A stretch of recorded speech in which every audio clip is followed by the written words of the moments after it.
আজকে কথা বলবো তেলাকুচা গাছ নিয়ে। এই তেলাকুচা গাছ কি রোগের কাজ করে, মা বোনদের হাত পাও জ্বালা পোড়ার কাজ করে। এটা আমার হাজারো বার পরীক্ষিত করা, কারণ আমি পেশাগতভাবে এগুলাই তো করি, আর এগুলারই মূলত আমি কন্টেন্ট দিই।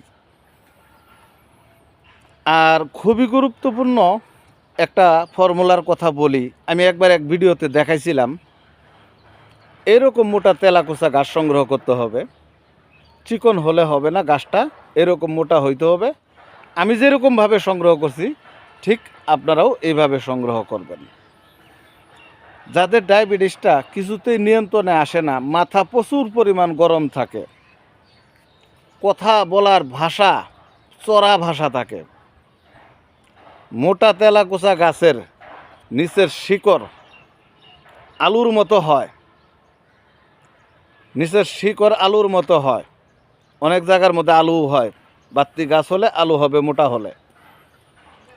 এই গাছের শিকড় 3 ইঞ্চি কইরা কাটটা 1 গ্লাস পানি দিয়ে ব্লেন্ডার কইরা সকালবেলা খালি পেটে খাবেন, বিকালবেলা একবার খাবেন 5টা-6টার দিকে।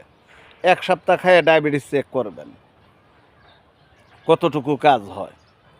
মা বোনদের হাত পায়ের তলা জ্বালা পোড়া করে এই তেলাকুচা গাছের পাতা 15-20 পিস করে নেবেন।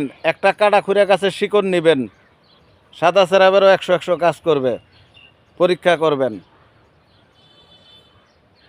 একটা কাটা খুঁড়া গাছের শিকড়, 10-12 পিস তেলাকুচার পাতা একটু ভালো করে ধুইয়া সেচে রস কইরা সকালবেলা একবার খাবেন, বিকালবেলা একবার খাবেন।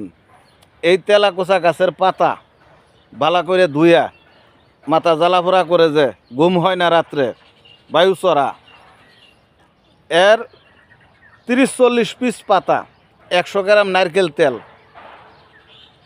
3টা কাটা খুঁড়া গাছের শিকড়টা ভালো করে ধুয়ে রসটা চিচ্ছে সেপে ব্লেন্ডার করে নিয়ে নেবেন। এই তেলাকুচা গাছের রস আর কাটা খুঁড়া গাছের শিকড়ের রস দুইটা একখানে মিশাইয়া নারকেল তেল দিয়া ভালো করে ঝাঁকাইয়া মাথার মধ্যে লাগাই দিবেন। এইভাবে মাথাটা বরফের মতো ঠান্ডা হবে, রাত্রে ভালো ঘুম হবে। চেক করবেন, আমি রুবেল ভাই যেটি দেই প্রত্যেকটি চেক করবেন। আর আমার এই কন্টেন্টগুলি যদি আপনাদের কাছে গ্রহণযোগ্য হয়, অবশ্যই আপনারা একটু শেয়ার করে এই কল্যাণ যে কাজগুলি, মানবতার যে কাজগুলি, এগুলা সবার মাঝে একটু ছড়িয়ে দিবেন। আর কিছু জানার থাকলে অবশ্যই কমেন্টে জানায় যাবেন যে ভাই এই বিষয় সম্পর্কে আমাদের ভিডিও দরকার, আমাদের এই সমস্যা, ওইটার উপরে আমি কন্টেন্ট তৈরি করব।